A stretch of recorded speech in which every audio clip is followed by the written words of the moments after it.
No trabaje con esfuerzos, trabaje con seguridad e inteligencia. Bienvenidos a la carrera de Seguridad e Higiene del Trabajo del Instituto Superior Tecnológico Liceo Aduanero.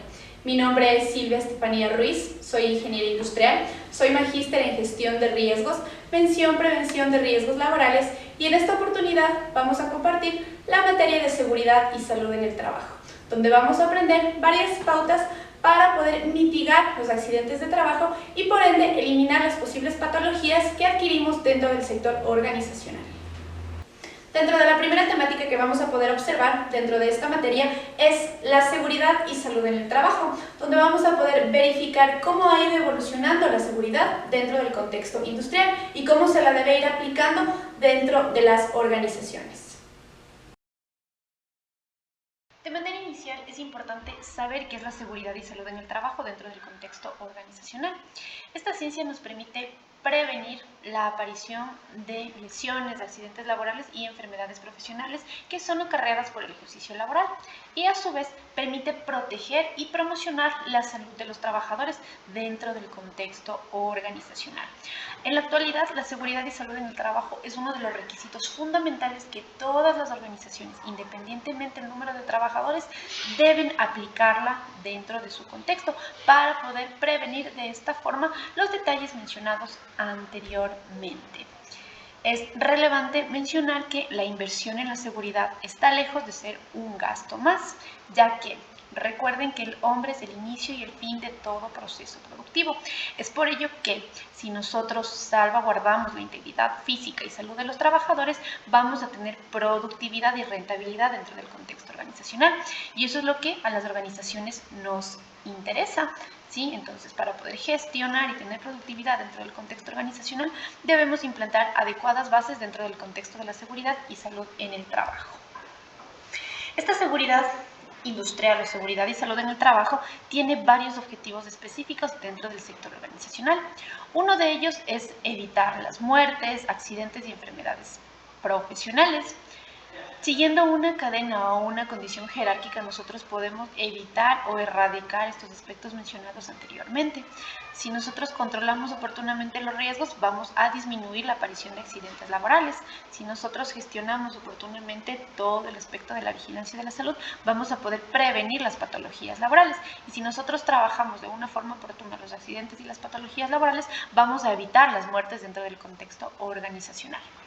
Otro aspecto es la minimización de costos. Nos ayuda a minimizar los costos para poder evitar la inversión frente a la aparición de una patología laboral de los trabajadores dentro del contexto organizacional. Cuando nosotros minimizamos los costos, hacemos referencia a no invertir en algo que no es netamente necesario para el desarrollo y productividad de la organización, sino aspectos en los que nosotros podemos ir trabajando desde la raíz para poder desarrollar y aplicar oportunamente esta seguridad y salud en el trabajo. ¿Vamos a poder maximizar los beneficios? Claro, porque si nosotros cuidamos de nuestra mano de obra, tenemos seguridad, tenemos salud dentro del contexto organizacional, vamos a poder generar productividad, eficiencia y eficacia dentro del contexto organizacional. Es por ello que nosotros debemos aplicar de una manera correcta esta seguridad. Vamos a mejorar la imagen de la organización. En la actualidad el Ministerio de Trabajo o MDT está estableciendo un sello T, que básicamente es un sello que nos permite identificar que nuestra organización o empresa está cumpliendo con todos los protocolos y normas en mención de la seguridad y salud en el trabajo, y eso a nosotros como empresa nos da una adecuada imagen, ya que estamos cuidando al recurso humano, que es el recurso base para poder gestionar oportunamente todas las actividades o acciones que se generan dentro del contexto organizacional. Como ya lo habíamos comentado, vamos a ser más productivos porque estamos maximizando beneficios, estamos minimizando costos y estamos generando rentabilidad dentro del contexto organizacional. Y eso es lo que en la actualidad, hoy por hoy, a las organizaciones les interesa, ser productivos dentro del contexto para poder tener una adecuada competitividad dentro del sector industrial. También podemos contar con un sistema estadístico que permita detectar el avance o disminución de los accidentes y las causas de los mismos. Es importante tener un sistema estadístico para poder determinar si nosotros dentro de este contexto organizacional se está estableciendo unas medidas tanto correctivas como preventivas de una forma correcta. Entonces, mediante estas datas estadísticas vamos a poder identificar Si los accidentes de mes a mes, de semana a semana o bimestral, trimestralmente, de acuerdo a cómo se maneje la organización, han ido disminuyendo o han ido aumentando. Si van disminuyendo, significa que las medidas que estamos implementando son adecuadas y oportunas para el desarrollo de actividades. Caso contrario, si hay más accidentes, si hay más incidentes, si existe ya la aparición de patologías laborales, se debe establecer nuevas medidas, se debe establecer un ciclo de mejora continua para poder mitigar los aspectos negativos que están sucediendo y obviamente tratar de mejorar y que este sistema estadístico que nosotros tenemos a través de las datas pueda ser más oportuno y nuestra gestión esté encaminada en una forma adecuada. También, mediante esta seguridad y salud en el trabajo, se puede contar con los medios necesarios para poder montar un plan de seguridad que permita a la empresa desarrollar las medidas básicas de seguridad e higiene industrial. Nosotros, si aplicamos oportunamente desde la base raíz la seguridad y salud en el trabajo, vamos a poder establecer protocolos, planes, estrategias que me permitan gestionar todas las medidas tendientes a disminuir los factores de riesgo dentro del contexto organizacional. Esto hace referencia a la parte de la seguridad y salud en el trabajo, a la higiene industrial, a la vigilancia de la salud, a la ergonomía laboral y a la psicosociología laboral, que son las ciencias generales que estudian y tienen una correlación directa con la seguridad y salud en el trabajo. Dentro del marco de la seguridad y salud laboral, debemos hacer hincapié en el cumplimiento de la normativa legal. Esta ciencia tiene un extenso banco de reglamentos para poder generar su cumplimiento dentro de las organizaciones. Para poder establecer oportunamente este cumplimiento, debemos regirnos o guiarnos en la pirámide de Kelsen. Esta pirámide básicamente determina de una forma jerárquica el cumplimiento de la normativa legal que se debería establecer de manera internacional y de manera nacional. Vamos a ir observando esta jerarquía o esta pirámide de Kelsen de forma descendente, es decir, desde la parte superior. De manera nacional, nosotros tenemos la Constitución, que es nuestra carta macro para poder validar nuestros derechos y obligaciones dentro del contexto de la seguridad y salud en el trabajo. Es la carta que nos gobierna en todos los aspectos y que tiene mayor peso dentro del contexto de la normativa legal. Posterior a ello tenemos los convenios establecidos por parte de la OIT, que son convenios internacionales. Tenemos también resoluciones, decisiones establecidas por parte de la CAM en materia de seguridad. Los convenios de la OIT podemos establecer y podemos adoptar de acuerdo a la actividad de la organización. Hay convenios que son de manera general para todas las organizaciones y hay convenios que son exclusivamente o netamente para ciertas empresas, es decir, dependiendo de la actividad, yo voy a ir colocando o absorbiendo cuál es la normativa que debo ir aplicando dentro del contexto. También tenemos la parte de la CAN, como lo habíamos mencionado, la Comunidad Andina de Naciones. Tenemos la decisión 584 y la resolución 957, que son instrumentos que nos permiten identificar cuál es la gestión que se debería establecer para poder cumplir oportunamente este aspecto de la seguridad y salud en el trabajo. Posterior a ello, tenemos el Decreto Ejecutivo 2393, que es un reglamento de seguridad y salud en el trabajo y mejoramiento del ambiente laboral, donde nosotros vamos a poder observar cuáles son los aspectos a tomar en cuenta frente a la exposición del riesgo. Tenemos lineamientos, estrategias para todos los factores de riesgo, tenemos aspectos para poder determinar el tipo de señalización, el uso de extintores, el uso de maquinarias. Tenemos también para poder observar dentro del Decreto Ejecutivo 2393 la parte de las salidas de emergencia, las dimensiones de un lugar de trabajo, el nivel de exposición que los trabajadores deberían tener de acuerdo al riesgo. El Decreto Ejecutivo 2393 es el documento más macro que nosotros tenemos de manera nacional para poder generar el cumplimiento. Básicamente es como una Biblia para poder establecer el nivel de cumplimiento de esta normativa legal dentro del contexto organizacional. Posterior a ello tenemos los AM, que son los acuerdos ministeriales establecidos por parte del Ministerio de Trabajo, que es nuestro ente rector. En materia de SST, ahí vamos a poder observar de igual forma varios acuerdos ministeriales que vamos a ir adoptando de igual forma por la actividad laboral que se genera dentro de la organización, y hay acuerdos ministeriales que se aplican de manera general para las mismas, ¿sí? Todas las normativas son similares, se aplican dependiendo la actividad laboral que yo como organización genero, y a su vez hay acuerdos ministeriales, convenios o normativas anexas que aplico de forma general dentro del contexto. Por último, tenemos las resoluciones, que básicamente son establecidas por parte del IES, por parte del MCP o algún tipo de entidad gubernamental. En este caso, la que hacemos uso dentro del área de la seguridad y salud en el trabajo es la resolución 513, donde nos da a conocer las acciones y aspectos que debemos tener en cuenta en mención de los accidentes laborales y enfermedades profesionales. Ahí podemos estar observando a detalle cuáles son las patologías laborales que son calificadas y están establecidas por parte de la OIT, que es la Organización Internacional del Trabajo. Dentro de este contexto de la normativa legal en materia de seguridad y salud en el trabajo, tenemos un vasto reglamento, vastas normativas que nosotros debemos poco a poco ir observando cuál de ellas se adapta a mi organización, cuál de ellas tengo que generar el proceso de cumplimiento dentro de las mismas. Recuerden que legalmente nosotros como profesionales en el área tenemos que generar el proceso de cumplimiento dentro de las organizaciones. Caso contrario, vamos a tener las sanciones emitidas por parte de los entes pertinentes, que en este caso es el Ministerio de Trabajo como ente rector y el Ministerio de Salud Pública, el Instituto Ecuatoriano de Seguridad Social, el IE, son los entes que regulan este aspecto de la seguridad y cumplimiento dentro del marco de la seguridad. Ahora bien, para poder aplicar esta seguridad y salud en el trabajo, debemos verificar de manera inicial cuáles son las condiciones de trabajo que existen dentro del contexto laboral. Una condición de trabajo básicamente es un conjunto de factores que tienen una correlación directa con el aspecto laboral, que constituye la prestación de servicios que nosotros como trabajadores generamos dentro del mismo.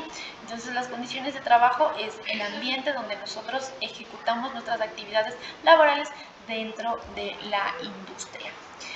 Dentro de estas condiciones de riesgos de trabajo, estas condiciones de trabajo, tenemos factores de riesgo laboral. Ahí nosotros podemos observar cuáles son los factores que como trabajadores, dependiendo de la actividad, tenemos o generamos un proceso de exposición. Uno de ellos son los riesgos mecánicos. Los riesgos mecánicos son factores que se pueden generar cuando hacemos uso de las máquinas, de herramientas o generamos algún tipo de contacto con dichos insumos.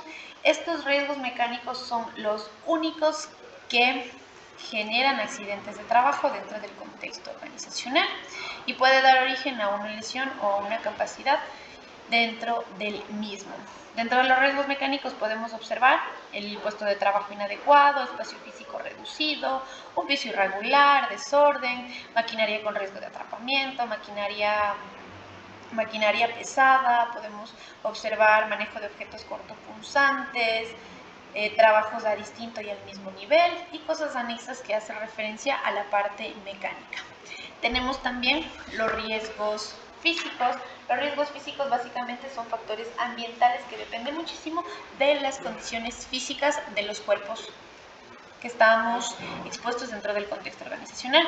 Dentro de estos riesgos físicos nosotros podemos encontrar la temperatura ya sea elevada o baja, puede haber un tipo de iluminación ya sea excesiva o insuficiente, puede haber ruido, vibraciones, radiaciones ya sean ionizantes o no ionizantes, una ventilación insuficiente, son los principales factores de riesgo físico que tenemos dentro del sector organizacional.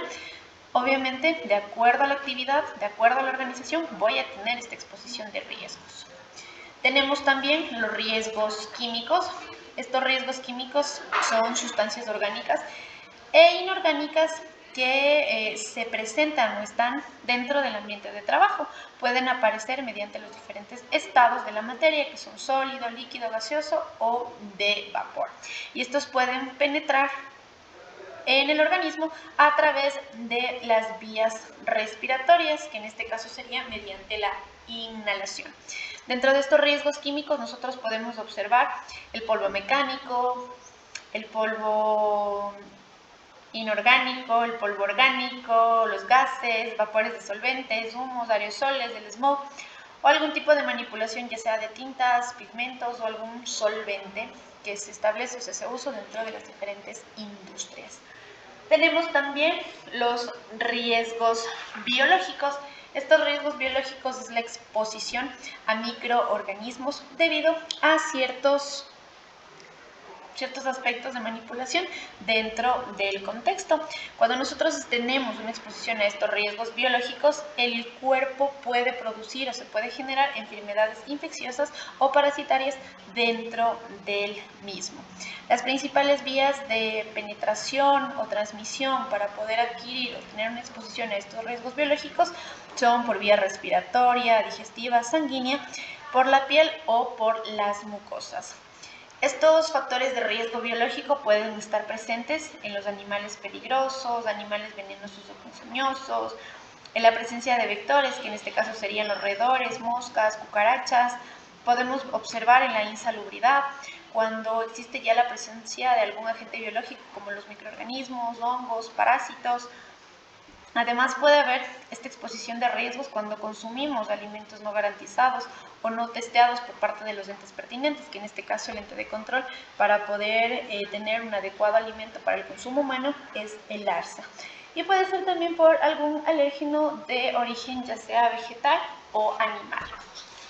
Tenemos también los riesgos ergonómicos. Estos riesgos básicamente nos permite identificar una condición adecuada de un puesto de trabajo dentro del sector organizacional y verificar que el desarrollo de actividades no tenga una correlación directa con la aparición de algún tipo de patología laboral. ¿Sí? Dentro de estos factores de riesgo ergonómico, nosotros vamos a poder identificar el sobreesfuerzo físico, el levantamiento manual de objetos, un movimiento corporal repetitivo, las posturas forzadas, ya sean estas de pie, sentados, encorvados, acostados, altura del plano de trabajo, el uso inadecuado de las pantallas de PLDs, que son las pantallas de visualización de datos, que esto básicamente se los utiliza en trabajos de oficina.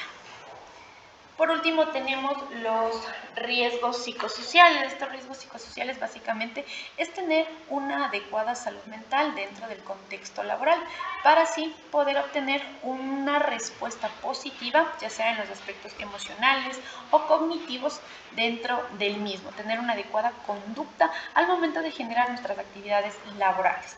Dentro de estos riesgos psicosociales nosotros vamos a poder observar la alta responsabilidad, el trabajo a presión, la sobrecarga mental, ser minuciosos en las tareas o actividades que nosotros estamos realizando, tener un déficit de comunicación, que esos son los aspectos que afectan o evitan tener una inadecuada salud mental dentro del contexto organizacional. También dentro de estos factores de riesgo podemos añadir, de acuerdo a la actividad que nosotros generamos dentro del contexto organizacional, los riesgos eléctricos y los riesgos locativos. Los riesgos eléctricos básicamente es cuando yo como trabajador tengo algún tipo de contacto con la electricidad y este puede generar algún tipo de reacción, que en este caso sería un accidente de trabajo y daría origen a una incapacidad. Y también tenemos los factores de riesgo locativos, que son factores ocasionados de manera natural. ¿Sí? Ahí podemos observar los desastres, los sismos, las explosiones, las inundaciones, un tsunami. Estos dos riesgos nosotros añadimos a estos 6 principales dependiendo la actividad que se genera dentro del contexto organizacional. Ahora bien, la exposición a estos factores de riesgo nos va a dar origen a diferentes ítems. Uno de ellos es un incidente. Un incidente laboral es un suceso repentino que no es deseado y que da origen a una causa y por ende va a dar pie a la aparición de algún tipo de accidente laboral. Este incidente de trabajo no genera lesiones en los trabajadores, es decir, es como un susto que nosotros tenemos frente al desarrollo de nuestras actividades. Vamos a hacer un ejemplo. Yo tengo un incidente cuando estoy subiendo las gradas y me tropiezo, pero solo fue un susto para mí como trabajadora. Me tropecé, me levanté y no sufrí ningún tipo de lesión. Solo fue un momento y ya sucedió la acción o sucedió este incidente. Posterior a ello voy a reincorporarme a mis actividades laborales. Ahí es un incidente o un accidente blanco. ¿sí? Cuando no existe la pérdida de la jornada laboral, solo es un evento que pasó de forma rápida y posterior a ello me reincorporé a mis actividades laborales. Ahora, tenemos un accidente de trabajo cuando ya existe una lesión corporal o una perturbación funcional en la salud del trabajador. Seguimos con el mismo ejemplo. Yo subí a las gradas y me tropecé, ¿sí? Pero ahora me rompí el tobillo.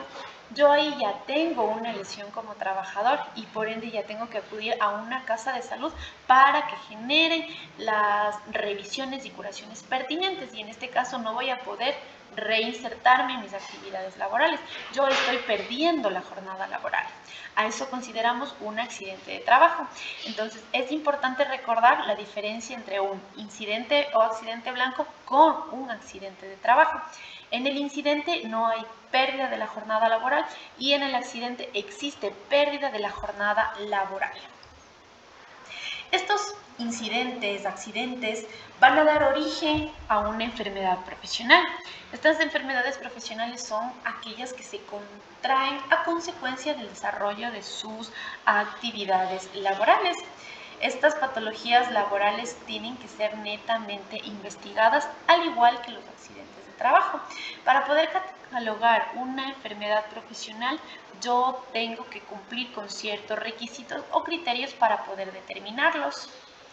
Dentro de estas enfermedades profesionales, yo cumplo con estos aspectos para poder calificar y obviamente recibir todos los beneficios, indemnizaciones y subsidios que la ley da por la adquisición de estas patologías laborales dentro del contexto organizacional. Vamos a detallar cuáles son los criterios que nosotros deberíamos cumplir para poder desarrollar o poder catalogar una enfermedad profesional. Dentro del primer criterio nosotros vamos a poder observar el criterio médico o ocupacional. En este criterio médico nosotros vamos a poder detallar conjuntamente con el médico ocupacional, quien es la persona encargada de forma directa, cuáles son los síntomas que el trabajador tiene y el por qué ha ocurrido esta patología laboral. Posterior a ello tenemos el criterio de laboratorio, donde se hacen exámenes médicos, ya sea de heces, orina, radiografías o cualquier tipo de examen que el trabajador requiera para poder dar sustento a la aparición de la patología laboral. Tenemos también el criterio ocupacional. Dentro de este criterio ocupacional, nosotros como técnicos y profesionales en el área trabajamos de forma directa, ya que vamos a gestionar ahí el aspecto de los riesgos. Cómo nosotros identificamos, medimos, evaluamos y controlamos los factores de riesgo que me dieron origen a esta patología laboral. Dentro del criterio higiénico-epidemiológico, trabajamos conjuntamente con el médico ocupacional y el técnico. Dentro del higiénico vamos a proceder a medir todos los factores de riesgo, que en este caso son medibles dentro del contexto organizacional, y posterior a ello vamos a poder identificar los cuadros epidemiológicos que existen dentro del mismo. Y por último tenemos el criterio médico-legal. El criterio médico-legal hace referencia al cumplimiento de las normativas legales que tenemos en el contexto de la seguridad y salud en el trabajo, y anexo el cumplimiento médico en el aspecto de la salud. Trabajamos de igual forma con el médico ocupacional para verificar qué normativas se han estado cumpliendo por las diferentes áreas, por el área de seguridad y salud en el trabajo y por el área médica dentro de la organización. Para poder catalogar la enfermedad profesional se debe cumplir con estos 5 criterios. Caso contrario, si uno falla o no existe el cumplimiento, no vamos a poder calificar como enfermedad profesional. Para poder, en este caso, posterior a la investigación, con el cumplimiento de todos los criterios en materia de la seguridad, vamos a tener que reportar, ya sea esta enfermedad profesional o el accidente de trabajo, a los entes pertinentes, en este caso al IES, que es el ente regulador, tanto de accidentes de trabajo como enfermedades profesionales. Tenemos 10 días laborables para poder presentar la investigación que se ha generado dentro de este aspecto. Dentro del área de seguridad y salud en el trabajo, para poder gestionar oportunamente este aspecto de los riesgos, tenemos varios requisitos que debemos cumplir y que ayudan a nuestra gestión en mención de los riesgos. Uno de ellos son los procedimientos de trabajo seguro, que son básicamente los PTS. Estos nos van a describir de una manera muy clara y concisa cuál es la forma correcta en la que debemos desarrollar nuestras actividades. Sí, ahí vamos a poder observar paso a paso cómo se debe establecer cada una de las acciones dentro del lugar de trabajo, y las mismas nos van a permitir disminuir de una forma considerable la exposición al riesgo y a su vez saber qué aspectos se debe tener en cuenta para poder evitar o aumentar esta exposición. Tenemos también los permisos de trabajo, que básicamente son documentos destinados para poder realizar actividades no rutinarias. En este caso serían trabajos de alto riesgo. Dentro del sector industrial nosotros tenemos 4 tipos de trabajos de alto riesgo, que son trabajos en altura, trabajos en espacios confinados, trabajos en frío y trabajos en caliente. Para este tipo de actividades que no son rutinarias, es decir, que no las hago todos los días, tengo que establecer un permiso de trabajo, que es como un checklist para poder determinar la exposición que yo tengo al riesgo y si yo tengo conocimiento a qué tipo de factores de riesgo voy a exponerme y qué actividades se debería generar para poder disminuir los mismos. Dentro de estos permisos de trabajo se realizan los ARTs, que son el análisis de riesgo de la tarea. Ahí nosotros vamos a poder de igual forma detallar cuáles son las tareas a realizar y por ende cuáles son los factores de riesgo que tenemos dentro del mismo. Tenemos también el análisis de trabajo seguro, que son los ATS. De igual forma es un documento donde va a estar desglosados todos los procesos, procedimientos o las tareas que nosotros vamos a realizar frente a algún tipo de actividad que yo no conozco. Cuando voy a realizar una actividad desconocida, tengo que realizar un ATS para poder definir cuál es el procedimiento oportuno a seguir y cómo poder mitigar esta exposición a los riesgos frente a dicha actividad. Tenemos también el análisis y descripción de los puestos de trabajo, que básicamente es un APT. De igual forma, dentro de este APT nos va a poder demostrar o dar a conocer cuáles son las actividades que se generan dentro de este puesto de trabajo, cuáles son los factores de riesgo que están inmersos en él y cómo nosotros como trabajadores podemos mitigarlos o disminuir su exposición dentro del contexto. Para poder oportunamente gestionar esta parte de la seguridad, también tenemos la dotación de EPPs, que es uno de los aspectos que se encuentran dentro de las jerarquías de control. Tenemos tanto a los EPPs como a los EPC. Los EPPs son equipos de protección personal, en otras literaturas también lo conocen como EPI, que son equipos de protección individual. Básicamente es lo mismo EPP que EPI, lo único que cambia es la literatura. Aquí de forma nacional lo llaman EPPs y de manera internacional, más en la normativa española, lo determinan como EPI. Estos equipos de protección básicamente a nosotros nos permite protegernos de forma personal, como su nombre mismo lo dice, frente a la exposición del riesgo.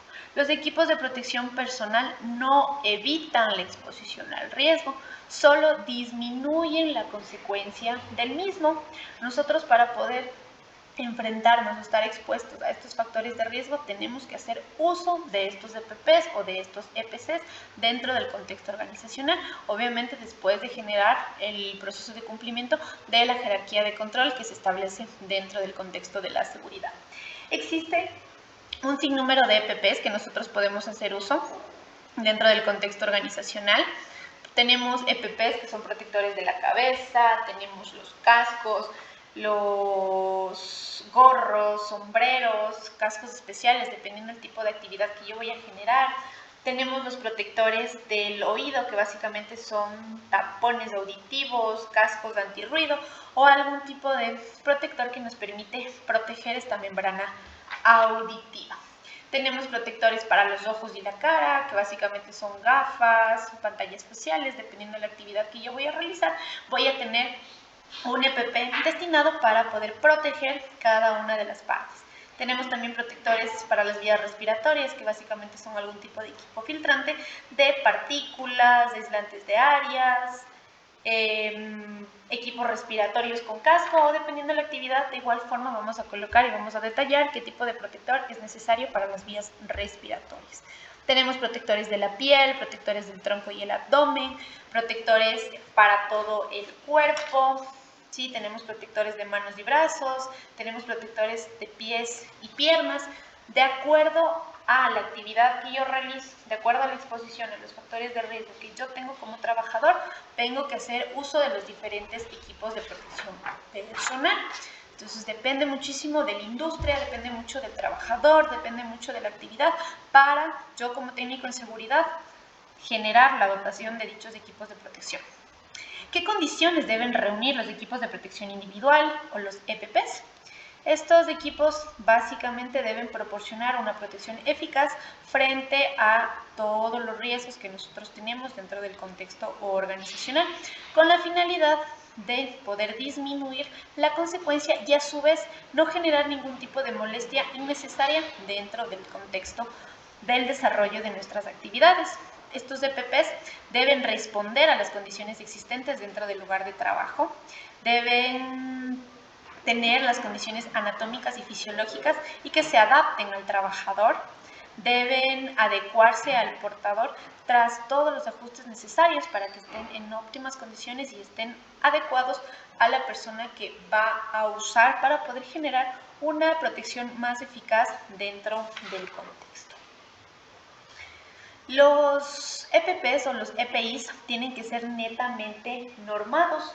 No puedo utilizar un EPP que no esté netamente normado, porque eso de manera legal no es correcto y vamos a estar incumpliendo las diferentes normativas, ¿sí?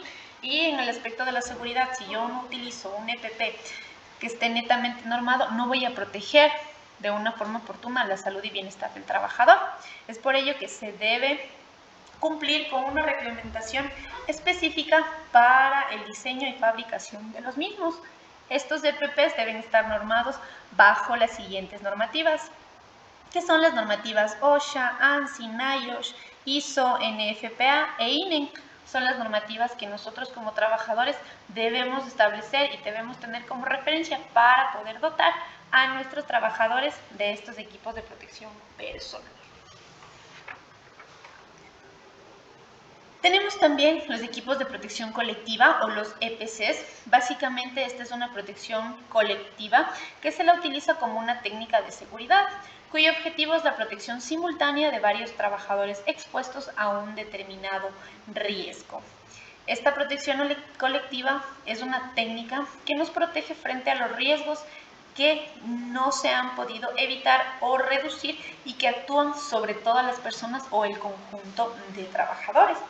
Dentro de estos equipos de protección colectiva nosotros podemos observar los andamios, redes de seguridad, barandillas, pasarelas y escaleras, podemos ver resguardos, que es lo más común dentro del sector organizacional, barreras de protección térmica, señalización en las áreas de trabajo, barreras acústicas, sistemas de ventilación. De acuerdo a la actividad, de igual forma, voy a tener que establecer y voy a tener que implantar la imposición de estos equipos de protección colectiva. Entonces, tanto equipos de protección personal como equipos de protección colectiva tienen que ser dotados y establecidos de acuerdo a la actividad de la organización y de acuerdo a las actividades que yo realizo como trabajadora. Dentro de la gestión de riesgos en la industria debemos cumplir diferentes pasos para poder gestionar oportunamente y administrar todos los factores de riesgo. Uno de ellos es identificar los riesgos dentro del sector organizacional. Para poder identificar estos factores de riesgo podemos hacer uso de las diferentes herramientas que tenemos dentro del marco de la seguridad y salud en el trabajo. Uno de ellos es una lista de chequeo o un checklist. Es una de las herramientas más comunes que tenemos para poder identificar cuáles son los factores de riesgo presentes en el lugar de trabajo. Podemos hacer uso de un APT, que es un análisis de un puesto de trabajo, donde podemos identificar qué tareas tenemos y qué riesgos desencadenan cada una de las mismas. También tenemos una de las herramientas muy utilizadas dentro del área de la seguridad, las matrices de identificación de riesgos. Tenemos un sinnúmero de matrices que podemos aplicar dentro de este contexto, como la IPER, la GTC45, la NTP330, la GERITRA, tenemos la matriz por puesto de trabajo, la matriz por persona, tenemos la INSST, ¿sí? Tenemos varias matrices que podemos hacer uso. Nosotros como profesionales en el área tenemos que verificar cuál es la más oportuna para poder utilizarla. No hay un estándar, es decir, un patrón que nos determine el Ministerio de Trabajo para realizar, establecer su uso, sino nosotros verificamos cuál es la matriz necesaria para poder aplicar dentro de este proceso de identificación. Después de identificar los riesgos, nosotros vamos a proceder a medir. Dentro del contexto organizacional, los riesgos medibles son los riesgos ergonómicos, los riesgos físicos, los riesgos químicos y en algunos casos podemos medir los riesgos biológicos de acuerdo al riesgo que nosotros estamos impuestos o estamos expuestos dentro del contexto organizacional. Para poder medir estos riesgos, nosotros debemos tener instrumentos netamente calibrados, que es uno de los aspectos a cumplir para poder tener un adecuado proceso de medición dentro del contexto organizacional. Además del instrumento calibrado, debemos tener una persona que tenga el conocimiento necesario para poder utilizar y generar el proceso de medición con cada uno de los instrumentos. Y por último, debemos tener la metodología oportuna para poder aplicar este aspecto de la medición. Después de identificar, medir, procedemos a evaluar los riesgos. Dentro de la evaluación de riesgos vamos a realizar una comparación entre los estándares que ya están preestablecidos en los diferentes cuerpos legales en materia de la seguridad. Vamos a poder evaluar si el trabajador tiene un nivel de exposición alto, medio o bajo, dependiendo del factor de riesgo que yo estoy valorando o estoy identificando dentro del contexto organizacional. Después de poder o proceder a evaluar, vamos a controlar los riesgos. Para poder controlar los riesgos tenemos dos tipos de acciones que se realizan en el contexto de la seguridad, que son las medidas correctivas y preventivas. Yo corrijo cuando la exposición, el evento o la acción ya se ha generado y se está generando en este momento, y yo prevengo cuando no quiero que ésta se propague o que genere algún tipo de malestar a futuro. Entonces, mediante estos dos aspectos nosotros podemos controlar todos los factores de riesgo dentro de la industria. Y posterior a ello vamos a hacer el seguimiento y mejora continua. El seguimiento es verificar si las medidas que yo estoy implantando están surgiendo efecto o no dentro del contexto organizacional, y la mejora continua hace referencia a aplicar el ciclo, en este caso el ciclo Deming, que es PHBA, para poder mitigar todas las cosas negativas o las cosas que han arrojado esta gestión y mejorarlas dentro del contexto organizacional. Es importante seguir esta gestión de riesgos en la industria de forma ordenada, siguiendo la cadena de valor que cada una de ellas determina o desempeña dentro del contexto organizacional. Ninguna puede ser saltada, todas deben ir cumpliéndose a cabalidad dentro del marco. De manera continua vamos a poder observar cuáles son las herramientas que nosotros como organización tenemos para poder prevenir los riesgos y por ende las patologías laborales y generar de esta forma las actividades de una forma correcta. Ahora bien, para poder evaluar los factores de riesgo dentro del contexto organizacional, tenemos diferentes metodologías de evaluación. Para cada uno de los riesgos vamos a establecer o vamos a implantar una metodología diferente. Vamos a ir detallando de forma puntual cuál es la metodología que nosotros tenemos para poder establecer o poder evaluar el nivel de exposición que tienen los trabajadores frente a los riesgos. Vamos a poder observar cuál es la metodología para los riesgos mecánicos. En este caso vamos a hacer uso del método de William-Fine. Este método nos va a dar a conocer cuál es el nivel de probabilidad por la exposición que nosotros tenemos frente a este riesgo y cuál es la consecuencia que se puede generar dentro del contexto organizacional. Este método es netamente cuantitativo, es decir, se lo realiza mediante la aplicación de datos o parámetros numéricos para poder obtener el nivel de exposición frente a los riesgos. Para poder medir la exposición a los riesgos físicos, nosotros vamos a hacer uso de instrumentos calibrados. Estos instrumentos deben estar netamente testeados por parte de los diferentes entes, que en este caso es el INE, para poder hacer uso dentro del sector industrial y obviamente obtener un nivel o margen de error inferior. Tenemos también los riesgos químicos. Estos pueden ser medidos dentro del contexto organizacional y también se puede hacer uso de una NTP de acuerdo al factor que yo quiero evaluar. Las NTP son normas técnicas de prevención que lo establece el Instituto Nacional de Seguridad y Salud en el Trabajo, que es un instituto muy fuerte en el área de la seguridad, que nos permite establecer o nos da guías o lineamientos para poder valorar oportunamente todo el aspecto de la seguridad dentro del sector industrial. Tenemos también los riesgos biológicos. Esto se lo hace mediante la toma de muestras y análisis de las mismas. Eso sí sería un aspecto de laboratorio, un aspecto netamente médico, y también se puede hacer uso mediante las NTPs, que son las normas técnicas de prevención. Acogemos la NTP necesaria que tenga relación con el riesgo biológico y procedemos a evaluar de acuerdo a los estándares establecidos. Para los riesgos ergonómicos tenemos diferentes métodos para poder generar su proceso de evaluación. En esta ocasión vamos a poder observar los más puntuales dentro del mismo.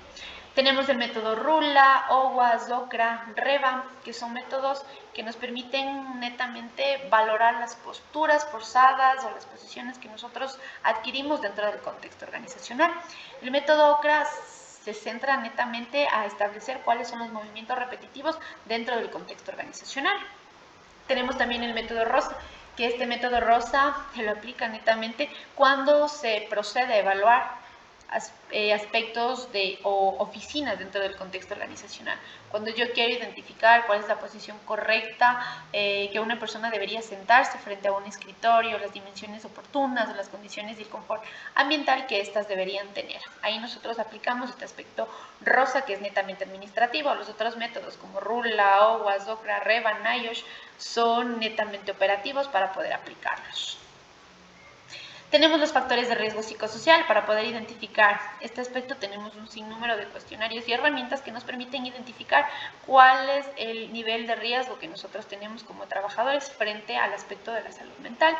El más utilizado dentro del contexto organizacional para poder determinar los factores de riesgo es el ISTAS 21, ya sea español, chileno o argentino, que básicamente no difiere mucho en su estructura y diseño. Tenemos el FP5 4.0, que también nos permite identificar de una forma estructurada todos estos factores de riesgo.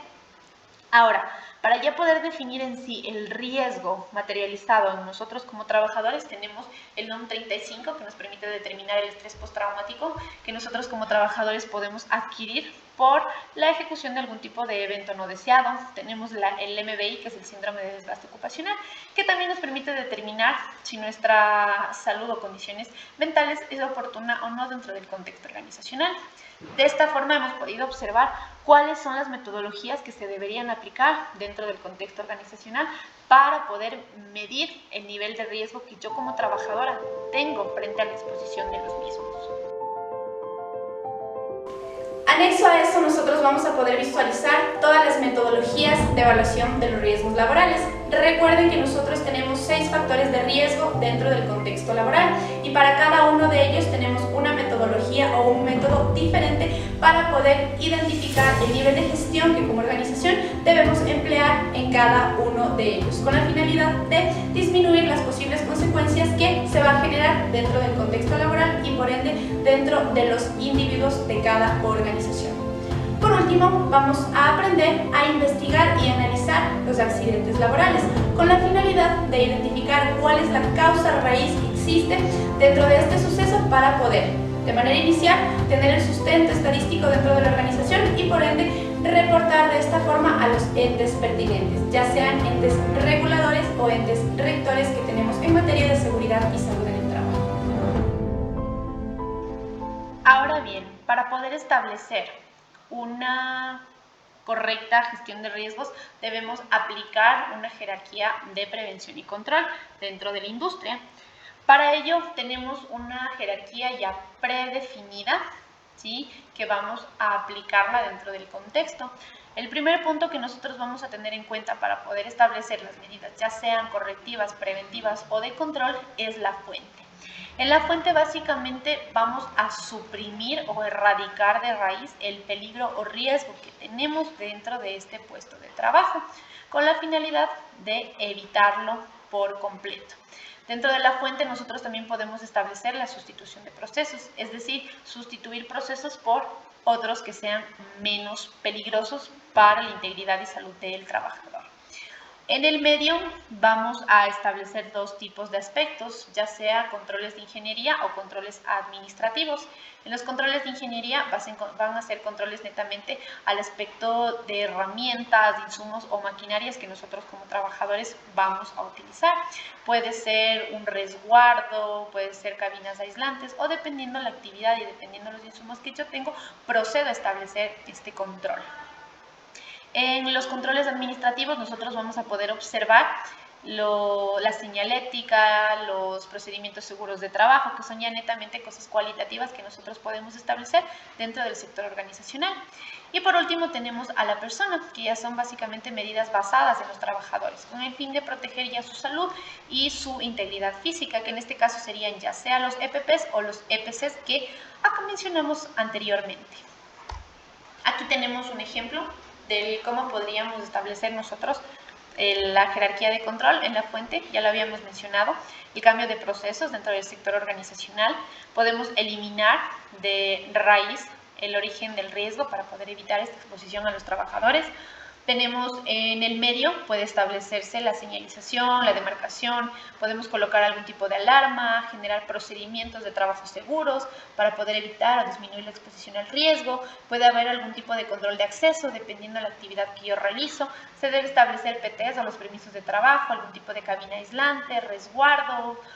Sí, entonces ahí podemos observar cuáles son los posibles aspectos a tomar en cuenta para poder aplicar esta jerarquía de control.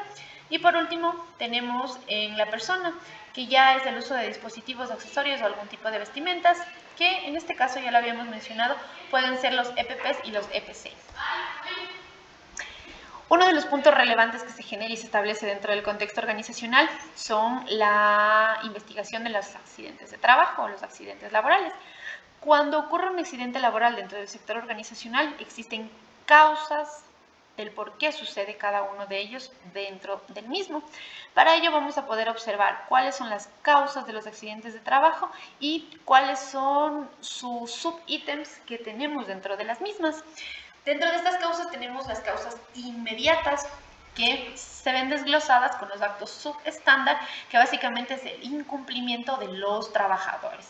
Es decir, yo como trabajador no cumplí oportunamente las órdenes, los protocolos o la información que mis superiores o mi jefe de seguridad me ha determinado en el ejercicio de mis funciones. Anexo a eso las condiciones subestándar, que estas son las condiciones del medio ambiente o del puesto de trabajo que generan una afectación directa y que por ello ha ocurrido un accidente de trabajo. Tenemos las causas básicas. Dentro de estas causas básicas hay los factores personales, que son netamente aspectos establecidos por parte del trabajador, que son cosas íntimas, cosas personales del mismo que van a generar una afectación y es por ello que ocurren los accidentes de trabajo. Los factores de trabajo, que básicamente es una inadecuada información del puesto de trabajo. En esta podemos determinar la baja supervisión, la inadecuada transmisión de toda la información que nosotros deberíamos tener en cuenta para poder desarrollar nuestras actividades laborales. Para poder generar una oportuna investigación de accidentes de trabajo o laborales, tenemos metodologías a aplicar. Tenemos 3 metodologías relevantes que se aplica dentro de este proceso. Cualquiera de ellas es válida para poder identificar la causa raíz del por qué ha sucedido un accidente de trabajo. Una de ellas es los 5 porqués. Esta básicamente es llegar a la causa raíz con 5 preguntas con el término ¿por qué? Entonces, para poder aplicar esta técnica debemos realizar 5 preguntas con el término ¿por qué? E ir identificando cuál fue la causa de origen de este accidente de trabajo. Tenemos también por otra parte el diagrama Ishikawa o espina de pescado, que básicamente va a clasificar por categorías cuáles son las posibles causas o problemas del origen de un accidente de trabajo, que en este caso serían las máquinas, mano de obras, materiales, métodos y medio ambiente. Ahí vamos a ir detallando de acuerdo al ítem el por qué ha sucedido este accidente de trabajo para poder llegar a la causa raíz. Tenemos el árbol de causas. En este árbol de causas vamos a establecer ya conexiones cronológicas y lógicas entre los hechos que precedieron ya la ocurrencia de dicho accidente de trabajo. Ahí vamos a detallar de forma ordenada cuáles fueron las situaciones o el por qué ha sucedido este accidente de trabajo.